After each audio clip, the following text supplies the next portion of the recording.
సుస్థిరాభివృద్ధిలో భారత్కు 112వ స్థానం. భూటాన్, మాల్దీవులు, శ్రీలంక, నేపాల్, బంగ్లాదేశ్ కన్నా అట్టడుగున అని ఐక్యరాజ్య సమితి చెప్తా ఉంది. ఐక్యరాజ్య సమితి నిర్దేశించిన సుస్థిర అభివృద్ధి లక్ష్యాలను సాధించే దిశగా 2023లో పనితీరు కనబరిచిన 166 దేశాల్లో భారత్ 112వ స్థానంలో ఉంది అని చెప్పేసి ఐక్యరాజ్య సమితి ఈరోజు ప్రకటించడం జరిగింది.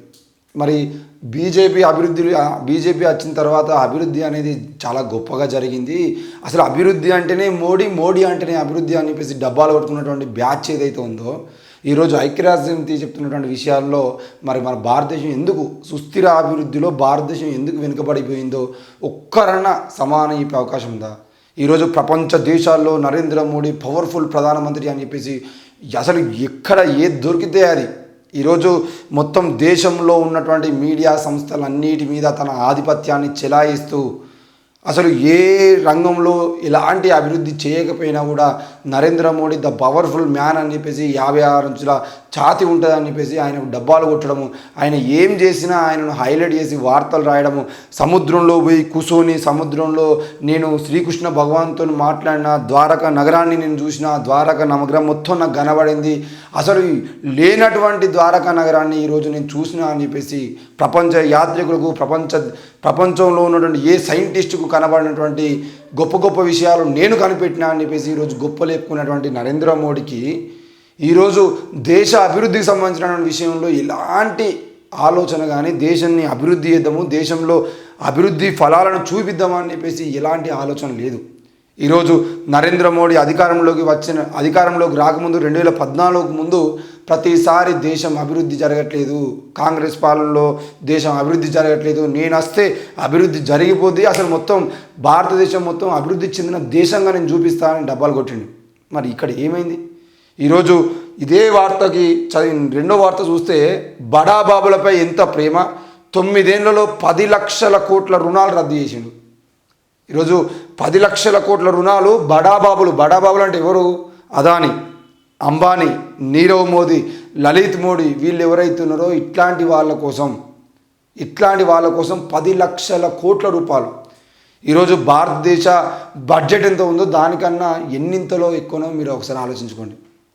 10 లక్షల కోట్ల రూపాయలు కేవలం వాళ్ళకి మాఫీ చేసి లోన్లు ఏవైతే ఉన్నాయో వాళ్ళ కంపెనీలు పెట్టుకోవడం కోసం పెట్టుకున్న లోన్లు ఒక్కొక్కరికి 8,000 కోట్లు, 50,000 కోట్లు, 1,00,000 కోట్లు ఈరోజు వాళ్ళకు రుణాలు మాఫీ చేసిండు. మరి ఢిల్లీలో ధర్నాలు చేస్తూ, రాస్తారోకో చేస్తూ మాకు రుణాలు మాఫీ చేయండి, మాకు కనీస మద్దతు ధర ఇవ్వండి అని చెప్పేసి మాట్లాడుతున్న రైతుల మీద మాత్రం లాఠీ చార్జీలు, బుల్లెట్ల వర్షము, వాళ్ళని చంపేటువంటి ప్రయత్నాలు ఈరోజు నరేంద్ర మోడీ చేస్తూ ఉన్నాడు. అసలు అభివృద్ధి విషయంలో నరేంద్ర మోడీ ప్రభుత్వంలో ఏ రంగంలో అభివృద్ధి జరిగింది? ఏ రంగం? విద్యారంగంలో అభివృద్ధి జరిగింది అని అంటే విద్యారంగం మొత్తం భ్రష్టు పట్టించి శాస్త్రీయ విద్యా విధానాన్ని మొత్తానికి తీసేసి అశాస్త్రీయ విద్యా విధానాన్ని తీసుకొచ్చి విద్యలో పెడతా ఉన్నాడు. ఈరోజు విద్యారంగంలో అభివృద్ధి కాదు కదా, విద్యారంగం మొత్తం భ్రష్టు పట్టిపోయింది. ఈరోజు కేంద్రంలో కానీ రాష్ట్రంలో కానీ ఎక్కడ చూసినా కూడా ప్రైవేటు విద్యా సంస్థలే రాజ్యం వెళ్తూ ఉన్నాయి. ప్రైవేటు విద్యా సంస్థల్లో చదువుకోలేక ఇప్పుడు 14 సంవత్సరాల లోపు ఉన్నటువంటి విద్యార్థులందరికీ ఉచిత నిర్బంధ విద్యను ప్రభుత్వమే దగ్గరుండి అందించాల్సిన అవసరం ఉంది. మరి ఆ ప్రభుత్వ విద్యను, ఉచిత నిర్బంధ విద్యను ఎవరికి అప్పచెప్పి ఈరోజు కార్పొరేట్ విద్యగా మలిచి ఆ కార్పొరేట్ విద్య కనీసం పేద వర్గాలు కార్పొరేట్ విద్యను అందుకోలేక ఈరోజు ఇబ్బందులు పడుతున్న పరిస్థితి మనం చూస్తూ ఉన్నాం. ఇక వైద్యం అంటేనే కార్పొరేట్. ఈరోజు కరోనా సమయంలో కూడా కార్పొరేట్ వైద్యం కోసం లక్షల రూపాయలు ఖర్చు చేసినటువంటి జనాలు మనం చూసినాం. అసలు కరోనాకి మందు లేదు అనేది ప్రపంచం మొత్తం చెప్తున్నటువంటి విషయం. ప్రపంచం మొత్తం కరోనాకి మందు లేదు అని చెప్పారు, కానీ ఇక్కడ మాత్రం వైద్యం కోసం కరోనా పేషెంట్లు ఎన్ని లక్షల రూపాయలు, ఒక్కొక్క హాస్పిటల్ అయితే 20 లక్షలు 30 లక్షల రూపాయలు తీసుకొని 10 రోజుల పాటు ట్రీట్మెంట్ ఇచ్చారు. చనిపోయిన వాళ్ళందరూ సీరియస్ అయిన తర్వాత మీరు వచ్చిర్రు అని చెప్పేసి ఒకటే మాట మొత్తం చనిపోయిన ప్రతి పేషెంట్కు వాళ్ళు చెప్పినటువంటి సమాధానం ఏంటి అని అంటే, మీరు సీరియస్ అయిన తర్వాత హాస్పిటల్కి వచ్చి ముందే రావాల్సి ఉండే అని చెప్పి తప్పించుకున్నాం. అసలు కరోనాకి ఎంత ప్రయత్నం చేసినా మందు లేదనేది తెలిసిన విషయమే. కరోనాకి బతకాలంటే ధైర్యంగా ఉండాలి, మంచిగా రోగనిరోధక శక్తిని పెంచుకునే ప్రయత్నం చేస్తే తప్పకుండా కరోనా తగ్గుతుందని చెప్పేసి చాలా గ్రామాల్లో ఉన్నటువంటి చిన్నలో కూడా అర్థమైపోయింది. కానీ ఎవరైతే భయపడ్డారో వాళ్ళు ఈరోజు లక్షల రూపాయలు కార్పొరేట్ హాస్పిటల్లోకి పెట్టిరు. మరి కార్పొరేట్ వైద్యం ఉన్నట్టుగా ప్రభుత్వ వైద్యం ఎందుకు లేదు? ఈరోజు ప్రభుత్వ వైద్యంలో నరేంద్ర మోడీ ఫెయిల్, ప్రభుత్వ విద్యలో నరేంద్ర మోడీ ఫెయిల్, ప్రభుత్వానికి సంబంధించినటువంటి రవాణా వ్యవస్థలో ఇవాళ నరేంద్ర మోడీ ఫెయిల్. ఏది చూసినా ప్రభుత్వం నుంచి అభివృద్ధి వైపుగా చేయాల్సినటువంటి పనుల్లో నరేంద్ర మోడీ అట్టర్ ఫ్లాప్ అయిండు. మరి అయినా ఈరోజు 166 దేశాల్లో 112వ స్థానంలో మనం ఉన్నామనంటే మరి 111 ఆఖరికి బంగ్లాదేశ్ మీద పడి ఏడ్చేటువంటి ఈ బత్తాయిలు ఎవరైతే ఉన్నారో బంగ్లాదేశ్ మీద పడి ఏడవడం కాదు, మనకన్నా బంగ్లాదేశ్ అభివృద్ధిలో ముందుందనే విషయాన్ని కూడా గుర్తుపెట్టుకోవాలి. ఈ దారుణానికి సంబంధించిన విషయంలో పూర్తి బాధ్యత నరేంద్ర మోడీదే. నరేంద్ర మోడీ వచ్చిన తర్వాత ఈ బడాబాబులు అభివృద్ధి చెందింది తప్ప దేశం అభివృద్ధి చెందలేదు. అసలు దేశ అభివృద్ధి గురించి నరేంద్ర మోడీకి సోయి లేదు. ఈ దేశాన్ని మొత్తం కులం పేరుతో మతం పేరుతో రాజకీయాలు వేసి దేశంలో ఉన్న ప్రజల మధ్యలో గొడవలు పుట్టించి వాళ్ళందరినీ కొట్టుకొని చావండి అని చెప్పేసి నేను ఆలయాల చుట్టూ తిరుగుతా, నాకు ప్రజల అభివృద్ధి అవసరం లేదని చెప్పేసి ఆ లుంగీలు కట్టుకొని మొత్తం మీదికి వెళ్ళి టవల్ వేసుకొని బర్బాదలా తిరిగేటువంటి భారతదేశాన్ని చూపిస్తున్నాడు తప్ప ఎక్కడ కూడా ఈ దేశంలో నరేంద్ర మోడీ అనే వ్యక్తి ఈ దేశానికి ప్రధాని అయిన తర్వాత ప్రజల జీవితాలు మెరుగుపరుద్దాం, భారతదేశాన్ని మనం అభివృద్ధి సూచిలో ముందు తీసుకుపోదాం, ఆకలి రాజ్యంలో ఈ ఆకలి రాజ్యంగా ఉన్నటువంటి భారతదేశాన్ని ఆకలి లేని రాజ్యంగా, ఆకలి చావులు లేని రాజ్యంగా తీర్చిద్దాం అనే సోయికి రాలేదు. ఈరోజు 14 సంవత్సరాల లోపు ఉన్నటువంటి బిడ్డలకి ఉచిత నిర్బంధ విద్యను ప్రభుత్వమే అందిద్దామని చెప్పేసి సోయి లేదు. మరి అలాంటి నరేంద్ర మోడీ ఈరోజు నేను గొప్ప నాయకుని అని చెప్పేసి చెప్పేటువంటి ప్రయత్నం చేస్తున్నాడు. ఆయనకు మీడియా అంతా సహకరిస్తున్నది, కానీ ప్రజలు ఆలోచించాల్సిన అవసరం ఉంది. బడాబాబులపై ఎంత ప్రేమ! అగ్రస్థానంలో ఎస్బీఐ రుణాల రికవరీ 1,60,000 అంటే 1.60 లక్షల కోట్లు. చూడండి, అగ్రస్థానంలో ఎస్బీఐ వాళ్ళు ఈరోజు ఒక వ్యక్తి ఎవరన్నా లోన్ తీసుకొని మాసం పేదోడు లోన్ తీసుకొని ₹1,00,000 లోన్ తీసుకొని లేదంటే ఏదైనా క్రెడిట్ కార్డు తీసుకొని డబ్బులు కట్టకపోతే 300, 600, ₹800 అని చెప్పేసి ఫైన్లు వేసి, ఏటీఎం కార్డులు వాడుకుంటే ఏటీఎం కార్డులకు ఎక్స్ట్రా బిల్లులు వేసి, ఫోన్పే వాడుకుంటే ఫోన్పేలో ఎక్స్ట్రా బిల్లులు వేసి, ఈరోజు ఏది వాడుకున్నా కూడా ప్రతి దానికి డబల్ ఛార్జీలు వేసుకుంటూ పోయేటువంటి ఎస్బీఐ వాళ్ళు ఈరోజు బడాబాబులకు 1,60,000 కోట్లు 1.60 లక్షల కోట్లు అంటే 1,60,000 లక్షల కోట్ల రూపాయలని రుణాలు మాఫీ చేసింది అని అంటే ఎవరిని మాఫీ చేసింది, ఎవరికి మాఫీ చేసింది, ఎందుకు మాఫీ చేసింది? ఈరోజు 1.60 లక్షల కోట్లను ఎవరికైతే మాఫీ చేసిందో ఆ లోన్లను మాఫీ చేసిన కారణంగా ఏర్పడ్డటువంటి నష్టం ఏదైతుందో ఆ నష్టాన్ని ఈరోజు ప్రజల మీదకి తీసుకొస్తా ఉంది. ఇంతకుముందు 10 సార్లు ఏటీఎంలో డబ్బులు డ్రా చేసుకున్న ఛార్జీలు పడవు. ఈరోజు 3 సార్లు డబ్బులు డ్రా చేసుకున్నట్టు 4సారి డబ్బులు నీకు ₹80 ఛార్జ్ పడతా ఉంది.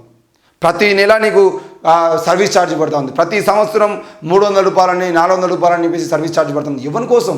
అసలు నేను బ్యాంక్ అకౌంట్ తీసుకున్నా, నేను డబ్బులు వాడుకోవట్లేదు, డబ్బులు వేయట్లేదు, తీయట్లేదు అంటే నా బ్యాంకు ట్రాన్సాక్షన్లో రూపాయి కూడా పోవద్దు, రూపాయి కూడా రావద్దు. మరి ఈరోజు సంవత్సరానికి ₹300 ఛార్జెస్ అని, ఏటీఎం వాడితే ఛార్జెస్ అని, ఏటీఎం వాడకపోయినా ఛార్జెస్ అని, బ్యాంకులో డబ్బులు లేకపోతే మనం మినిమం బ్యాలెన్స్ మెయింటైన్ చేయకపోతే ఛార్జెస్ అని, దాని ట్రాన్సాక్షన్ జరగకపోతే ఛార్జెస్ అని, ఎవనయ్యా జాగిర్ అని చెప్పేసి ఈరోజు మీరు పేద ప్రజల డబ్బుల్ని బడాబాబులకు ఇచ్చి మా మీద ఛార్జీలు వేస్తున్నారు. ఎంత దారుణం అంటే డిజిటల్ ఇండియా అని చెప్పినటువంటి నరేంద్ర మోడీ డిజిటల్ ఇండియాకు జనాలందరినీ అలవాటు చేసి నోట్లు రద్దు చేసి, నోట్లు ఎవ్వడు కూడా కరెన్సీ వాడద్దు, మొత్తం ఆన్లైన్ ట్రాన్సాక్షన్ చేయాలని చెప్పేసి ఆనాడు చెప్పినటువంటి నరేంద్ర మోడీ అధికారంలోకి వచ్చిన తర్వాత పేటీఎం, ఫోన్పే, గూగుల్ పే అని చెప్పేసి ప్రతిదాన్ని వాడుకోవాలి అని చెప్పేసి ఈరోజు దేశంలో ఉన్న ప్రజలందరికీ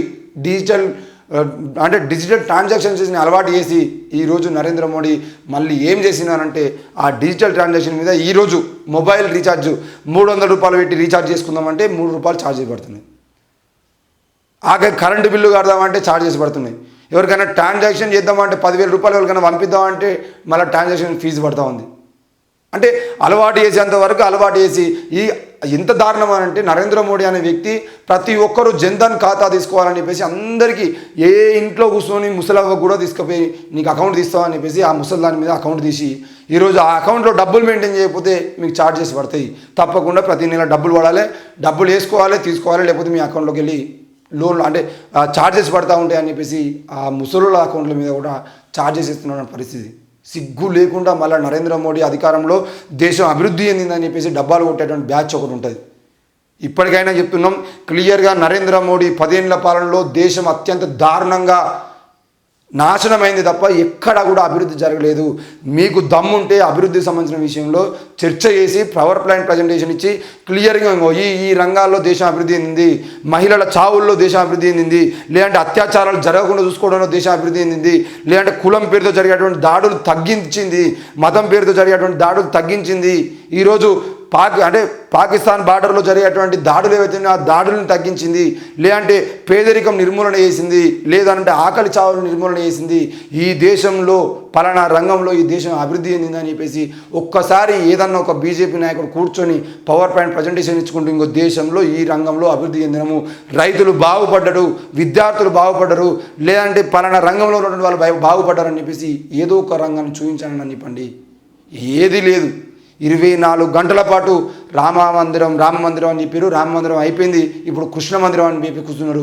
ఆ కృష్ణ మందిరం పేరుతోని ఎవరైతే తీర్పిచ్చారో ఆ తీర్పిచ్చినటువంటి జడ్జికి తీసుకుపోయి లోక్పాల్గా నియమించుకున్న ఒక యూనివర్సిటీలో ఈరోజు ఆ జడ్జిని అత్యంత గౌరవంగా కాపాడుకుంటున్నారంటే కారణం ఆ జడ్జి కేవలం సుప్రీంకోర్టు న్యాయమూర్తిగా ఉండి ఈరోజు జ్ఞానవాపికి తీర్పుకు సంబంధించిన విషయంలో ఆయన కావాలని బీజేపీకి తీర్పిచ్చినని చెప్పేసి ఈరోజు ప్రతి సోషల్ మీడియాలో ఉన్నటువంటి వ్యక్తి చెప్పగలుగుతున్నాడు. అంటే జడ్జిగా ప్రమాణ స్వీకారం పదవి విరమణ చేసి కేవలం నెల రోజులు కాకముందే ఆయనకు ఒక ప్రైవేట్ యూనివర్సిటీలో అంటే ఒక ప్రభుత్వ యూనివర్సిటీలో లోక్పాల్గా ప్రభుత్వం నియమించింది అంటే ఎంత దారుణమైన విషయం కూడా ప్రజలు అర్థం చేసుకోవాల్సిన అవసరం ఉంది. ఇది నరేంద్ర మోడీ పాలన. నరేంద్ర మోడీ పాలన అంటే కేవలం అంబానీ అదానీల కోసం లక్షల కోట్ల రూపాయలు 10,42,00,000 కోట్ల రూపాయలు ఈరోజు మాఫీ చేసిన ప్రభుత్వం ఏదైనా ఉందంటే అది నరేంద్ర మోడీ ప్రభుత్వము. మరి ఇదే 10,40,00,000 కోట్ల రూపాయలని కనుక ప్రజల మీద కనుక పెట్టి ఉండేది ఉంటే ఎంత దారుణమైనటువంటి అభివృద్ధి మనం చూసేవాళ్ళము. ఈరోజు రవాణా వ్యవస్థలో కానీ, రైల్వే వ్యవస్థలో కానీ, ఆర్టీసీలో కానీ, లేదంటే విమానయాన వ్యవస్థలో కానీ, విద్యారంగంలో కానీ, వైద్య రంగంలో కానీ ఇదే 10,40,00,000 కోట్ల రూపాయలని కనుక ఈరోజు విద్యా వ్యవస్థ మీద పెట్టేది ఉంటే ప్రతి మండలంలో హై క్లాస్ సెంట్రల్ డిజిటల్ సిస్టమ్తో కూడినటువంటి విద్యా వ్యవస్థ స్కూళ్ళను మనం ఏర్పాటు చేసుకోవచ్చు. ప్రతి మండలంలో 70,000 కోట్లతోనే ఈరోజు 1 కోటి కుటుంబాలకి మీరు వీలుండేదంటే ఆ సోలార్ సిస్టమ్ని ఇస్తామని చెప్పేసి చెప్తా ఉన్నారు. మరి 10,00,000 కోట్ల రూపాయలకు సంబంధించిన విషయంలో ఎందుకు మాట్లాడలేదు అనే విషయాన్ని కూడా మేము అడుగుతున్నాం. దమ్ముండేదంటే లోక్సభ ఎన్నికలకు ముందు బీజేపీ నాయకులు ప్రతి ఒక్కరు కూడా దీనికి సమానం చెప్పిన తర్వాత మీ గ్రామాల్లో ఓట్లు అడగండి, లేదంటే బీజేపీకి ఓట్లు అడిగేటువంటి వచ్చేటువంటి నాయకుల్ని మీరు నిలదీయండి అని చెప్పేసి మేము కోరుతా ఉన్నాం.